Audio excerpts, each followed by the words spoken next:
राधे राधे दोस्तों, स्वागत है आप सभी का राधा रानी के इस छोटे से यूट्यूब चैनल पर।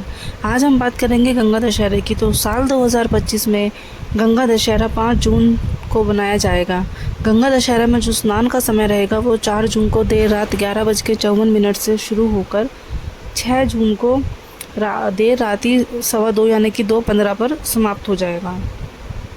गंगा दशहरा के दिन नहान का बहुत ही महत्व होता है। इस दिन लोग अपने घर के जिनके घर के पास गंगा जी होती है वह गंगा जी में नहाकर स्नान करते हैं। गंगा जी नहीं है तो किसी बहते पानी में जाकर स्नान कीजिए। यदि वो भी नहीं है तो आप अपने घर में ही नहाते समय पानी में गंगा जल की 2 बूंदें डालकर भी स्नान कर सकते हैं। गंगा दशहरा के दिन दान दक्षिणा करने का भी बहुत महत्वपूर्ण होता है। इस दिन आप जो गर्मी के मौसमी फल जिसके अंदर पानी होता है, जैसे खरबूजा, तरबूजा और आम, खीरे, ये सब दान कर सकते हैं। मीठा पानी आप दान कर सकते हैं। गर्मी का ज्येष्ठ का महीना चल रहा है तो इस समय आप लोगों को पंखा भेजना भी दान कर सकते हैं। इनका बहुत महत्वपूर्ण होता है। गंगा दशहरे वाले दिन गंगा में स्नान कर ऐसा माना जाता है कि लोगों के पाप धुल जाते हैं और एक नए जीवन की शुरुआत हो जाती है। तो आइए अब हम देखते हैं, बताते हैं गंगा दशहरा क्यों बनाया जाता है। गंगा दशहरा जो होता है दोस्तों, गंगा दशहरा भागीरथी की तपस्या व माँ गंगा के धरती पर अवतार के रूप में गंगा दशहरा को बनाया जाता है। भागीरथी ने अपने पूर्वजों को मोक्ष दिलाने के लिए माँ गंगा की तपस्या की थी, जिससे माँ गंगा खुश होकर और शिव भगवान की जटा से धरती पर उतरी थी। भागीरथी ने अपने पूर्वजों की अस्थियों को पवित्र जल में प्रवाहित किया और उन्हें मोक्ष का प्रदान किया। ऐसा माना जाता है राजा सागर के 60,000 पुत्रों को इंद्र के द्वारा मारा गया था। भागीरथी राजा सागर के वंशज ही हैं।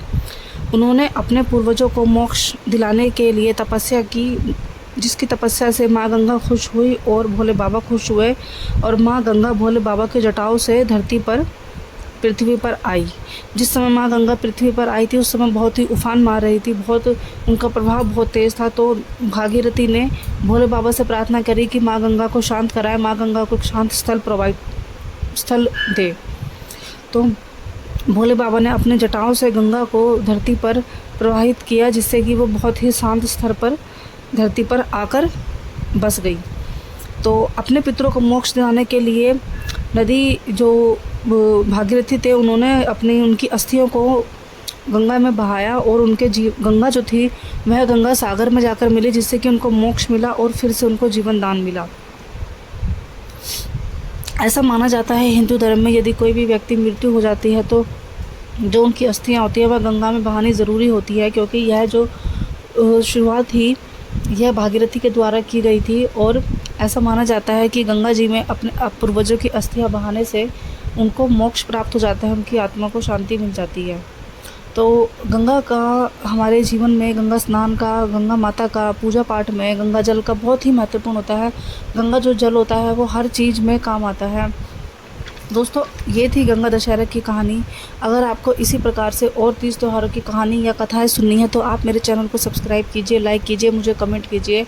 आपके लिए मैं ऐसी ही छोटी छोटी कहानियाँ लेकर आती रहूँगी तीज त्योहारों की, जिससे कि आपको पता चलता रहेगा कि हिंदू धर्म में तीज त्यौहार कैसे और क्यों बनाए जाते हैं, क्या उनका महत्व होता है और उनको बनाने से क्या विशेषताएं होती हैं, क्या हमें फल मिलता है। धन्यवाद।